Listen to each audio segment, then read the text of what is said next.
हमें फेसबुक और यूट्यूब पर सुन रहे हो, बहुत सावधानी से सुनना। जब जीवन में कहीं समस्या खड़ी हो जाए, कहीं बहुत विकट समस्या है और कोई हल ना मिलता हो जाता है। जीवन में कोई घड़ी ऐसी आके खड़ी हो जाती है जहां पर हमको सोचने के लिए भी समय नहीं मिलता। तब शिव महापुराण की कथा वर्णन करती है, मंगलवार को अगर शिव जी के मंदिर में, शंकर के मंदिर में जाकर 1 लोटा पानी चढ़ाया जाता है तो हमारे कार्य में उन्नति होती है। शिव कथा कर कभी जिंदगी में मौका मिले तो 5 दुर्बा, कितने दुर्बा जम के बोलो जरा, 5 दुर्बा 1 बेलपत्र। इस शरीर में चाहे शुगर हो, चाहे बीपी हो, चाहे ब्लड प्रेशर किसी भी रूप में हो, चाहे किडनी, लीवर कुछ भी डैमेज हो रहा हो, डायलिसिस चल रहा हो, अब एक बार बाबा को चढ़ाकर उससे विनती कर कर तो लाओ कि हे शंभू, ये तेरे बल पर लेकर जा रहा हूं। मैंने सुना है तुझ पर की कमी होती है, वैभव की कमी होती है, लक्ष्मी की कमी होती है, प्रतिष्ठा की कमी होती है, धन की कमी। पंच पुष्प में से एक पुष्प पारिजात का फूल, जिसको हार श्रृंगार का फूल भी कहते हैं, जिसको शिडली का फूल भी कहते हैं। हार श्रृंगार का फूल ऊपर से सफेद, नीचे जो उसकी डंडी होती है वो थोड़ी नारंगी होती है, संतरे की कलर की होती है, नारंगी कलर। महाराज रात्रि में खिलने वाला ये फूल, रात्रि में जो फूल खिलता है ये पारिजात का, और हार श्रृंगार का जो ये पुष्प है जिसको हार श्रृंगार भी कहते हैं, पारिजात भी कहते हैं, और कहीं कहीं इसको शिडली का पुष्प भी कहते हैं। ऊपर से सफेद होता है, नीचे उसकी जो डंडी होती है वो नारंगी कलर की होती है। शिव महापुराण का चरित्र करा, जिस समय पर संतान की प्राप्ति नहीं होती या किसी कारणवश, किसी कारण से हमारे यहां वंश की वृद्धि नहीं होती, तब देवाधिदेव महादेव की आराधना पारिजात के फूल से करी जाती है। अब उस पुष्प को चढ़ाने का एक तरीका है, जरा ध्यान दीजिएगा। पंच पुष्प शिव महापुराण की कथा आप लोग सुनने के लिए बैठे हो, बड़ी आस लगाकर बैठे हो, उसको समझिएगा। पारिजात का जो फूल शिव जी को चढ़ता है, भगवान देवाधिदेव महादेव को चढ़ता है, जैसे ये शिवलिंग है, मान लो ये शंकर भगवान का शिवलिंग है, ये जलाधारी है, ये जल नीचे गिरने का स्थान। आप लोगों ने पहले कथा सुनी है ना सबने, आपको सबको मालूम होगा।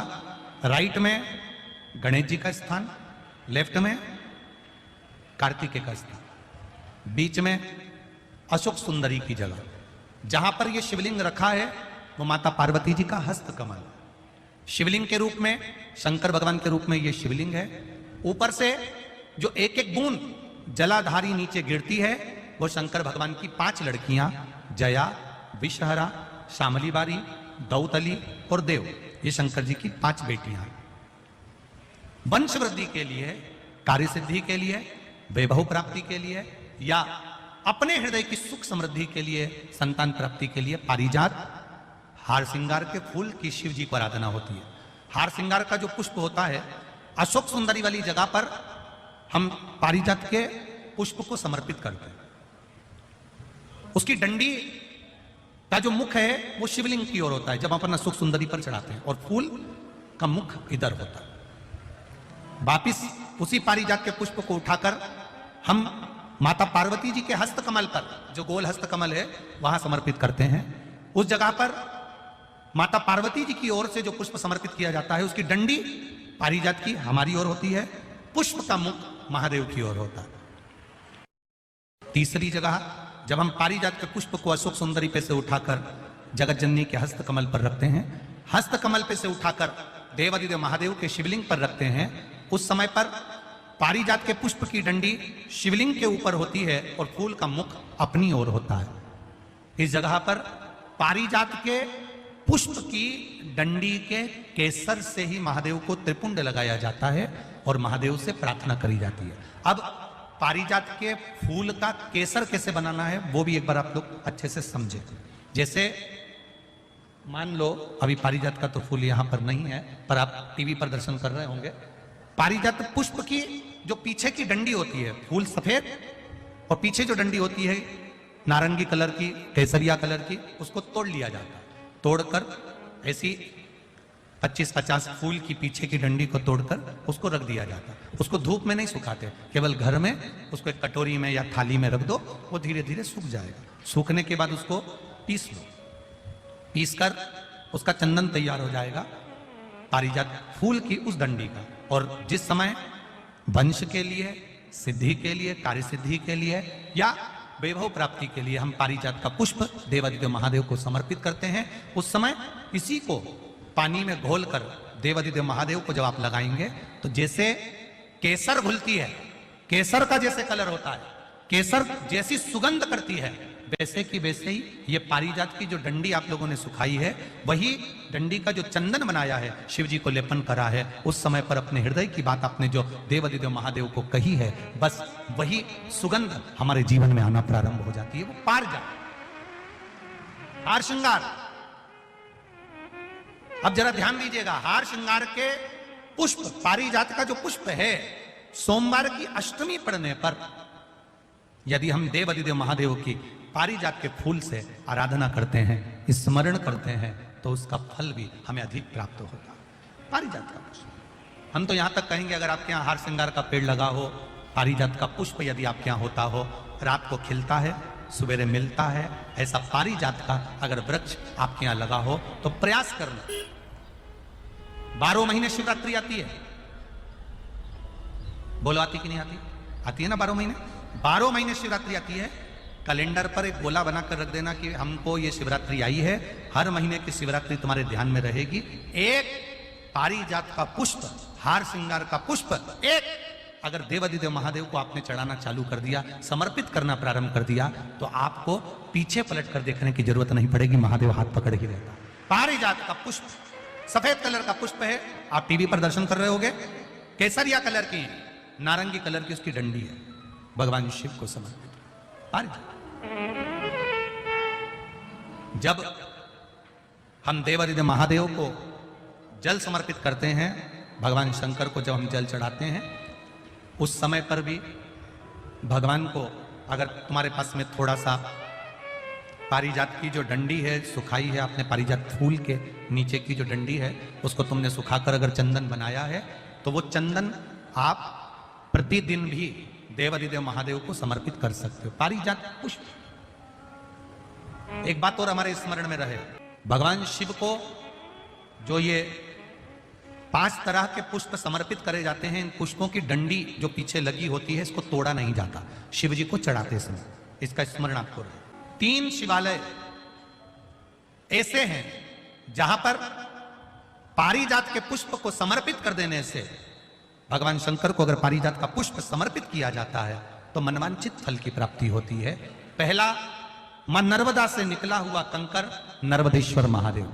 अगर कहीं नर्मदा जी के कंकर से शिवलिंग बना हुआ है तो मां नर्मदा के शिवलिंग पर पारिजात का पुष्प समर्पित होता है।